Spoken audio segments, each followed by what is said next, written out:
All right, so you should have seen the CCM Eflex 6 blocker review. This is the thigh rise test for that set. Obviously, this isn't the CCM Eflex 6. I got to borrow the set from Just Hockey. They had a couple pairs as a demo fleet, and I got a chance to use it and test it out and everything. And so that's what this set is. Unfortunately, I didn't have time to edit this stuff and do this like content, like editing part to review everything when I had the pads still, so I had to bring them back. So I don't have them here, so I can't talk to them directly on here. But we're gonna compare it a little bit with this one because this was kind of the closest in terms of results compared to what these ones were. Some details on this test. Obviously this test isn't perfect because of like the puck machine isn't 100% accurate. We try to do it at 65 miles per hour coming out of the machine, but it's a variance. It's also not super accurate in terms of straight on. You can see some of them hitting the ground, some of them going higher, some of them going lower, some of them going over. So it's not the most accurate thing in the world, but it's the closest we can kind of get to like a perfect situation and testing thigh rises, and that's kind of where we're at. Because I know people will mention this right away in this video, so I'm gonna call it out. Thigh rise gap is a thing and it's an issue. Watch the full review and I'll talk about it more. Thing here too is you can see it when I'm doing the RVH and you can really see that off. My knee is dead center into that knee block. Now people will be like, you need to be higher.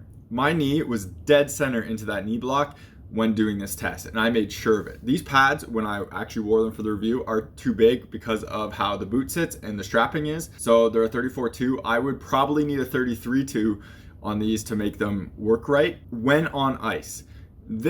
For this test, I cheated and pulled my knee up to ensure when I dropped that my knee was right where it needed to be on the block to seal it, so it wasn't giving like bad results. That's just the thigh rise seal on these pads, and again, we'll talk about it in the review, but I want to call that out right now because I know people will complain about it. So I have to say huge thanks to Just Hockey for making this video happen. Check them out in the description, check out their website, check them out and follow them on Instagram. They have Just Hockey and Just Hockey Goalie. Let them know you came from Hockey Reviews and you want to see more content like this. Just lets them know that them lending me their gear to use and test out like with this puck machine is useful and is appreciated by the public. So if you're buying any hockey related things or even just like accessory, like they have Yeti stuff like that, they have different clothing stuff, check out Just Hockey, buy something from there, let them know you came from Hockey Reviews. It would be greatly appreciated. Now, before we begin all that, Core Tech, which are core shorts, and people have heard of these before, they were labeled under Under Armour before. Now Bauer sells hockey specific one, but Core themselves sell their own line of pants and supportive clothing and apparel.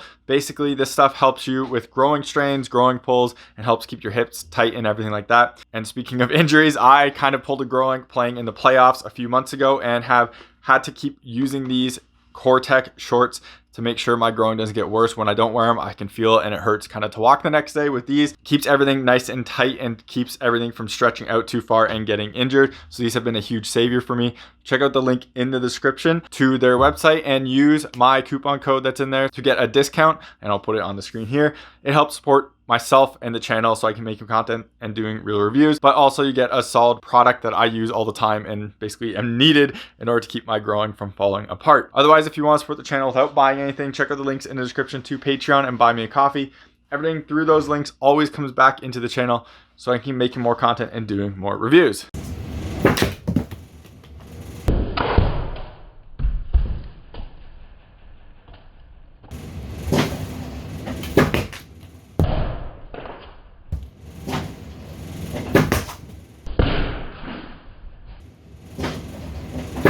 Wait.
So as you can see, the results on these were not good. But with that said, these are a soft pad and one of the softer pads on the market. They're softer than Vaughn's V10s now. They're probably pretty close to the Hyperlight in terms of softness and SLR3, but SLR3 will get stiffer. So they are like the softest or one of the softest pads on the market, and you can really see that with the bend. But the results here aren't really just because of the bend, because of how bad that thigh rise seal is. You can see pucks just straight up go under that, and it really does not help the results at all in here. And I called out my knee positioning on here because I made sure that this was as fair as possible, even though these were slightly big on ice for this test. And for doing this, you can just see the results are bad and my knee is being fair, and I pulled it up so it was in the middle of the block. There's something weird with this block, and again, I cover this in the review, so watch it, where it's too rounded and the pad just sits off and never sits really stable and flush, and it's really disappointing. Problem with this is I've seen CCM custom pads which went through the Total Custom Pro or Pro Custom, whatever one it is, as this pad. They're the same like factory and build kind of spec of people who have great thigh rise seal. This pad, and I've seen a lot of, like, a couple NHL guys had bad ones, a bunch of OHL and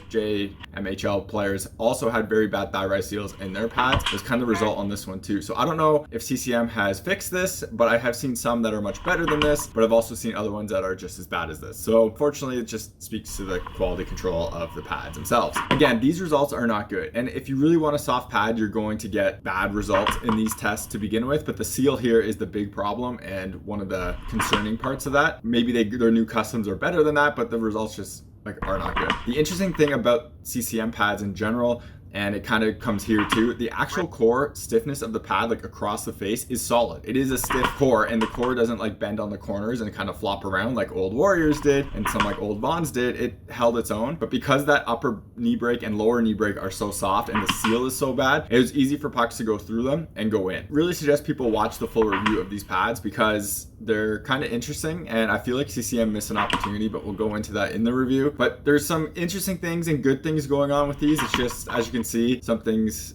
should kind of be probably changed. But again, it's a softer base pad, and the Axis is a pad that would fare much better in this test than the CCMs do at their stock specs.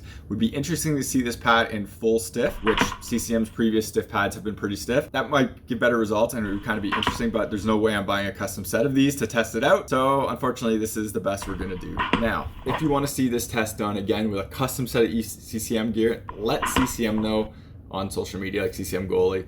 Let them know you want to see hockey reviews, review the Eflex 6 with a stiff thigh on the puck machine test, and maybe we'll see what happens. I've always wanted to do, like, work with their pro custom graphic stuff, and they've allowed people do it so far. Obviously, I'm not one of them. Let them know you want to see this test done with a full stiff pad, and we'll kind of see the results there. That would be pretty interesting to see, but unfortunately, not really in my budget this year to buy them, and I already tested them, so it doesn't really make sense for me to buy another set of a gear that I already tested, and I'm trying to save up for some new releases coming in the fall. We had this pad here because this pad also fared pretty poorly in the thigh rise test, and I think I want to talk about this pad too was pretty good improvement over Warriors' previous pads where the core was stiffer but still soft. You can see it bend like that. CCMs won't bend like that, so the Eflex won't bend on the face like that, but obviously like here and here bent, and that's what caused the issue. But the big issue is when this knee block is down on CCM, there's a gap, right? So that's what's causing it, because even if this face doesn't really bend in the corners like the CCM, because of that gap, it doesn't need to bend as much. So it only has to go a little bit, and that gap will allow it to go in. So that's a big difference between like a pad like this, which had better seal, but still really soft, actually pretty close probably to softness as that CCM, maybe a little stiffer than that CCM. But that seal was the big factor on these and the bad part of this CCM pad. So thank you very much for watching this. Hopefully it was helpful. Let me know what you think of the results in the comments. And no, I'm not cheating. No, I'm not trying to make them look bad. It's just the pads were bad. And make sure you check out the full review of this line. It's kind of interesting, and you already saw the blocker one, or if you haven't, go watch it because it is a very solid blocker. The rest of the videos will be coming shortly. And again, huge thanks to Just Hockey for making this video possible. Go check out their website, buy stuff from them, let them know you came from Hockey Reviews. Greatly appreciate it, and hopefully it allows me to do more videos like this and doing more like real reviews and showing using the puck machine on gear. If you want to support the channel without buying anything, check out the links in the description to Patreon and Buy Me a Coffee. Everything through those links always comes back into the channel so I can make more content and do more reviews, and it'd be greatly appreciated. You're watching HockeyReviews.ca.